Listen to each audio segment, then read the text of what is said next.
Thank you for coming today.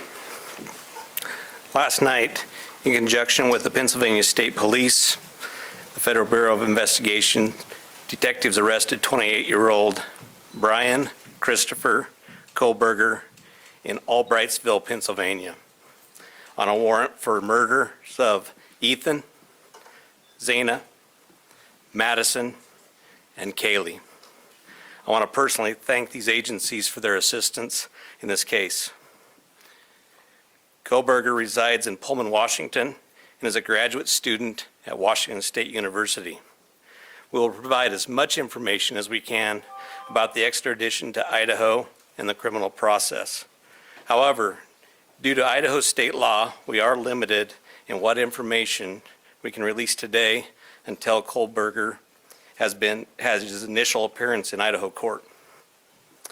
I want to express my appreciation to our local community, the people of Idaho, and those throughout our nation who provided information to help us investigate these murders has been very impressive. We've received over 19,000 tips, and we've conducted over 300 interviews. To recap this case, on the evening of November 12th, Kaylee and Madison arrived home at about 1:56 a.m.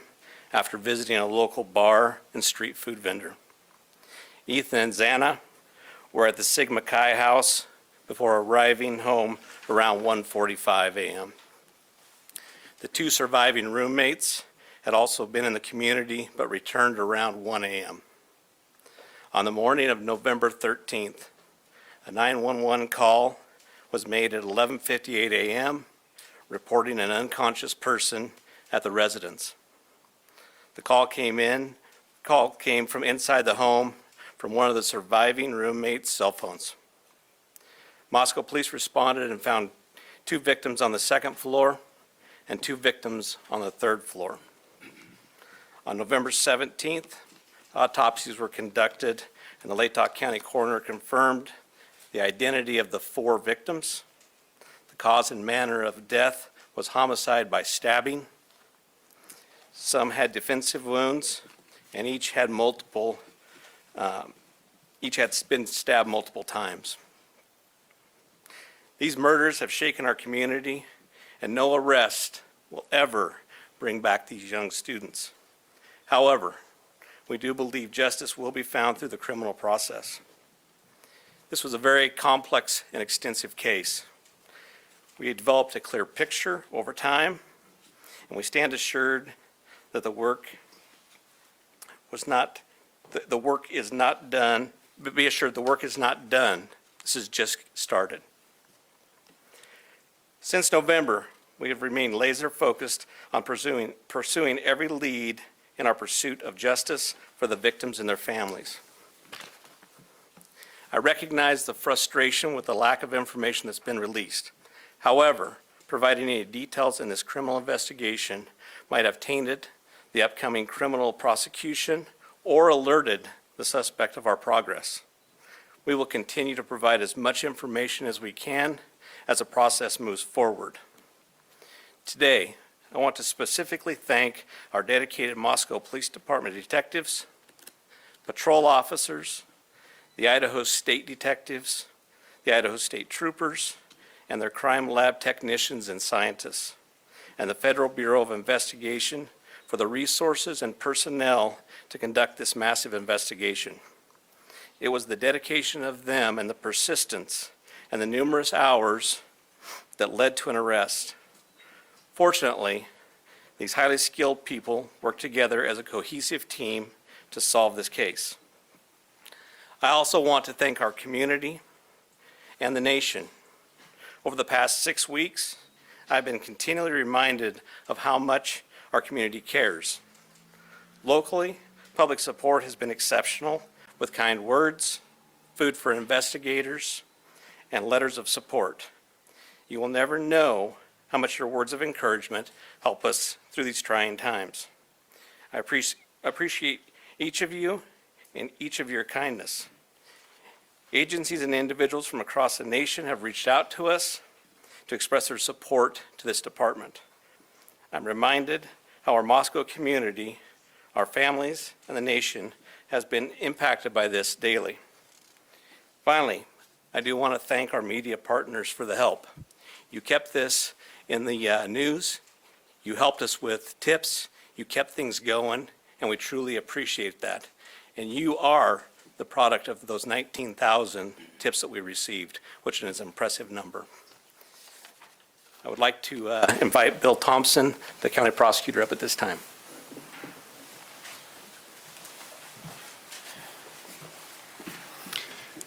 Good afternoon, folks. My name is Bill Thompson. I'm the Latah County prosecutor. And it's sad to be here, but happy to be here at the same time.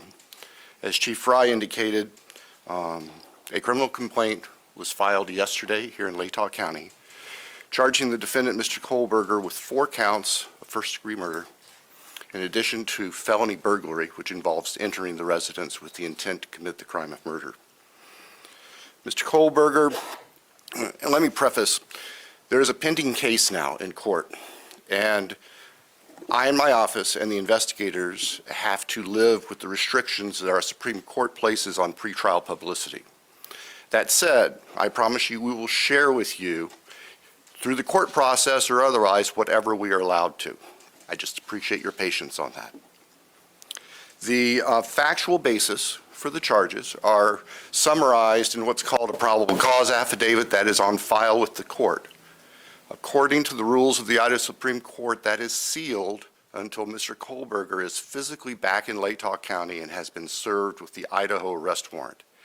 At that time, we expect that that affidavit will be available to you so you can share the true facts with all of your readers and your watchers and your listeners and all of the people who are interested and really need to know what's going on. So please have patience with us on that. We hope to get that to you as soon as we can. As far as Mr. Kohlberger, I can share with you that he is a graduate student at Washington State University and has an apartment residence over at Pullman. He has had an initial appearance in front of a judge in Pennsylvania. He is being held without bond, and the warrant from our magistrate judge here also provides for no bond. We understand that he's scheduled to be back in court in Pennsylvania next Tuesday afternoon, and that a public defender has been appointed for him there. The process at this point is, since he was arrested in another state, he has the opportunity to either waive extradition and return voluntarily to the state of Idaho, or if he prefers not to waive extradition, then we will initiate extradition proceedings through our governor's office. If we do that, it can take a while for him to get here. So again, I'm asking for your patience and understand that's just the way the system works. Once he gets here, he'll have an initial appearance with our magistrate. They'll deal with issues such as making sure competent counsel is representing him, and the case will be scheduled for further hearings. Your primary source of factual information is going to be the court record, because that's what the Supreme Court says we need to refer you to. So please pay attention to what's going on in court and have people there to watch and hear what's being said. As an attorney, myself and my office, we are limited on what we are allowed by the courts to say outside of the courtroom. So please just work with us. Finally, as the chief indicated, this is not the end of this investigation. In fact, this is a new beginning. You all now know the name of the person who has been charged with these offenses. Please get that information out there. Please ask the public, anyone who knows about this individual, to come forward, call the tip line, report anything you know about him to help the investigators and eventually our office and the court system understand fully everything there is to know about not only the individual, but what happened and why. Next, I'll introduce Colonel Ked Wells from the Idaho State Police. Thank you. Well, good afternoon. My name is Kedrick Wills. I serve as a director of the Idaho State Police and certainly want to express our appreciation for your attendance here today. These tragic murders took 4 young, vibrant lives from our community. Nothing we do can bring them back. The only thing that we can do in law enforcement to honor their memories that we know of is to bring this to a successful conclusion. This has been a very difficult time for the families, the university, the community, and the state of Idaho. However, it is also proven that communities come together in tough times. Certainly appreciate the support of the local community and our national audience that has been following us as our investigators have worked through this case. I'm thankful also to you, the media partners, who have helped keep this case in the forefront that generates the tips and we hope will continue to generate information that will help us to a conclusion of this proceeding. I'd like to express our appreciation on behalf of the Idaho State Police to Chief Fry, his leadership, and the entire Moscow Police Department for the way that they handled this from the very beginning. He directed the right people to the right positions that led us to this conclusion today. I've had the utmost confidence in this investigation and in Chief Fry, as well as in Mr. Bill Thompson and the Latah County Prosecutor's Office, who've been a great partner throughout this. Nothing has deterred the commitment of the investigators who've worked on this case, regardless of the organization they represent. It's been very trying and very difficult, as you know, that it has been on those investigators as they do the tedious work that they're so good at doing. The partnerships is what's led here as well. The partnerships between Moscow Police Department, I'd like to express our appreciation with the Federal Bureau of Investigation, specifically the Special Agent in charge out of the Salt Lake City Division, Dennis Rice, and also the work that happened in the last 24 hours in Pennsylvania with the arrest with the Pennsylvania State Police and Colonel Evanchik with the Pennsylvania State Police. We appreciate what they've done across the nation to help us as well. As Bill shared, this investigation is far from over. In fact, I appreciate what he shared, that this is not an ending, but rather a new beginning. The difference now is, as he shared, that we are dictated what information we can share by the court process and by laws in our state of Idaho. And so we will share, as he shared, Mr. Thompson is absolutely committed to share everything he can share through the court process. We've got to make sure that we don't get in front of that process.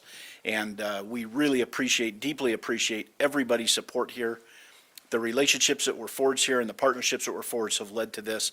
And based on that is why we're here today. And we continue to believe that the best way we can honor these 4 lives that have been taken is to make sure that we have a successful outcome here. One of the partnerships that's been forged throughout this is a partnership with the University of Idaho, and on that I'd like to introduce the president of the University of Idaho, Mr. Scott Green.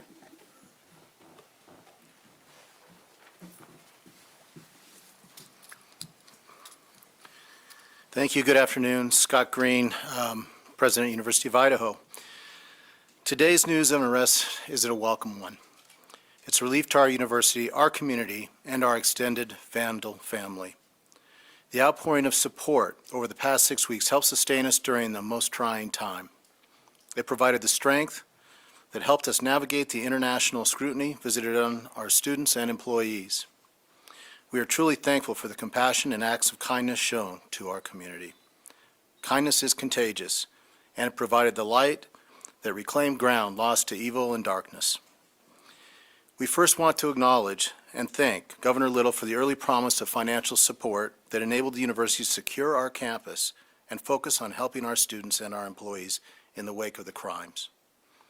We also appreciate the Idaho State Police and the highly visible security presence that brought comfort and calm to a community shocked and confused by the senseless crimes. We never lost faith that this case would be solved and are grateful for the hard work of the Moscow Police Department and their law enforcement partners. Vast and committed FBI resources brought important expertise to this complex case. Across the board, dedicated, highly competent personnel worked this case to arrest. This crime has nevertheless left a mark on our university, our community, and our state. While we cannot bring back Maddie, Kaylee, Zaina, and Ethan, we can thoughtfully and purposefully carry their legacy forward in the work that we do. Our students come first, and that was proven each and every day of this investigation. We are committed to safely delivering the college town atmosphere, campus experience, and high-touch quality education for which the University of Idaho is known. With time, we will heal. We will move forward together, and we will remain Vandal strong. With that, I'd like to turn it back over to Chief Fry.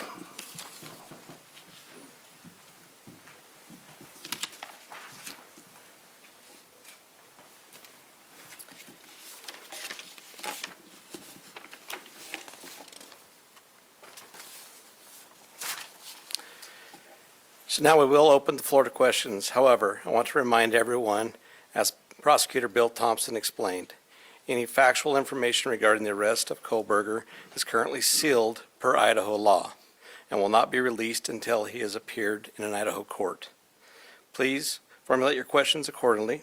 I recognize there are a lot of questions, and I will try to answer as many of them as I can.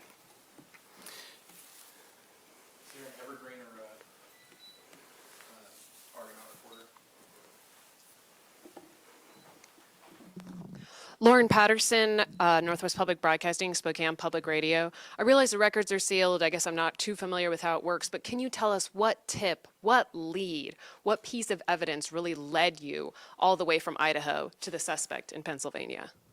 As I've said in the past, that's part of our investigation, and we won't be releasing that at this time. We will have those answers. We'll have them as soon as we can make those available to you. Then a quick follow-up and a two-parter. Is our community safe, or is law enforcement still on the search for other suspects who might be involved in this attack? What I can tell you is we have an individual in custody who committed these horrible crimes, and I do believe our community is safe, but we still need to be vigilant, right? We still have talked about this in the past. We always need to be aware of our surroundings and make sure that we're aware of what's going on.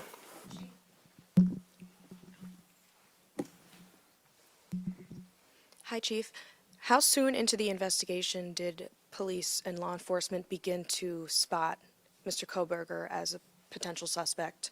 And a follow-up, how many tips, if you can say, were specifically related to Mr. Kohlberger?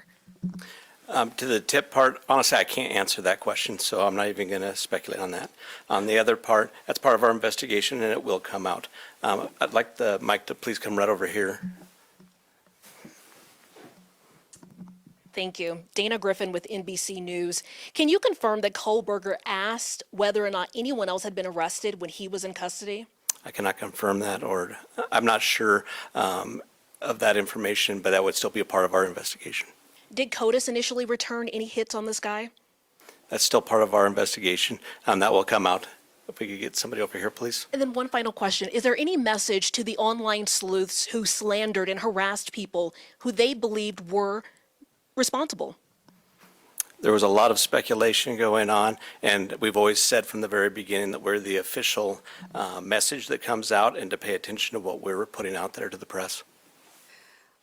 I'm Nancy Liu with News Nation, and we were over at the house this morning, and you told us that the remediation would begin today. It was suddenly stopped. Can you tell us why? Yes. The house cleanup has been halted, and that came by a legal request from the court. Christina Corbin, Fox News.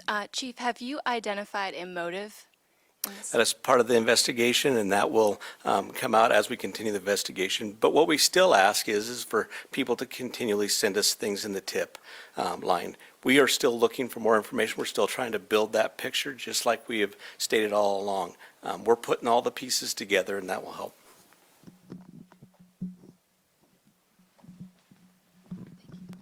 Chief Veronica Miracle with CNN. Any indication that the suspect knew the victims? That's part of the investigation as well. It won't be something that will come out at this point in time, but as we continue the investigation and as this case goes to trial, that will be brought forth. Have you spoken to the families? Can you tell us what they've told you today? Are you talking the victims' families? Yeah, we have reached out to the victims' family as we always do. We've done that daily, and we've continued to have contact with them. Hey, Nate Sanford, you mentioned earlier that you're still seeking tips about Brian and that people should still share whatever information they have. Can you speak at all about what specifically people should be reaching out for, like if they know something? I would say anything and everything. As we've said all along, we know what tips we're looking for. We will take those tips and we will have professionals look at those and decide which pieces of those we need to use for our case. So we ask that everybody would do that. Angela Palermo, Idaho Statesman. Your department and other investigators on the case took a lot of flack for keeping information close to your chest. Are you glad that you did that, and were you worried about tipping the suspect off? I will 100% stand behind the way that we handled this investigation. And this all started from day one with our patrol officers arriving on scene, locking down the scene, us calling in the Idaho State Police, us calling in the FBI, and keeping information that was pertinent to this case very, very tight. We want to have a situation where, when this goes to trial, there is no doubt that we've done everything right, and we've slowed down, and we've continued to slow down. We'll continue to do that. Hey, Chief. Have you guys found the murder weapon or the Hyundai Elantra? So we are still looking for all pieces of evidence, but we are still looking for the weapon. And I will say that we have found an Elantra. Stephanie Becker with CNN. Can you tell what it was like when you got the phone call when the police told you that they had your suspect? I can tell you, for a lot of law enforcement, it was a fairly sleepless couple of days with, as we were leading up to everything that we were doing. But what I can tell you is I have faith in those agencies across the nation. I have faith in our officers. I have faith in the FBI, and they did a great job. But sure, there was some times, even throughout the day, that we were always concerned. Hi, Chief. Don Back at CBS News. Can you talk a little bit more about the suspect's connection to Pennsylvania?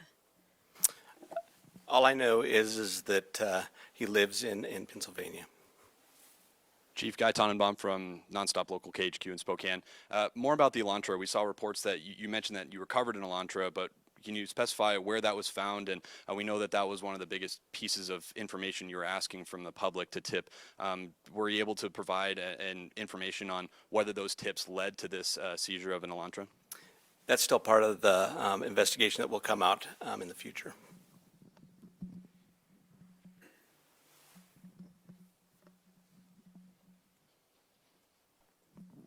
Chief Glenn Mosley, Idaho Public Radio here in Moscow. The additional police presence in town and on campus, semester's coming, is that going to continue?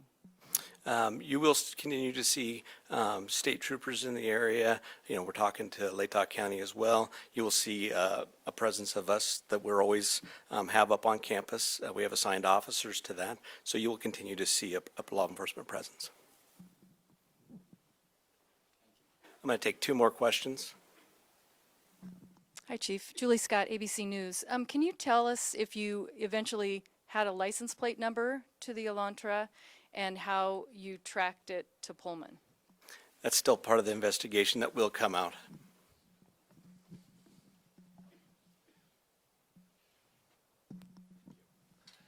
Chief, hi, Matt Lovelace with the Murrow College of Communication. I want to ask about Mr. Koberger as a graduate student at WSU. Are you aware of if he returned to campus after November 13th? And have you had any communication with departments on the WSU campus about his attendance? So some of that is going to be followed up as we continue our investigation. We'll be asking some of those questions, but that'll come out in the near future. So what I do want to do is I want to thank you all. You really have been the national voice for us. You've given us the opportunity to get many, many tips, and I do appreciate everything you've done, and we'll continue to look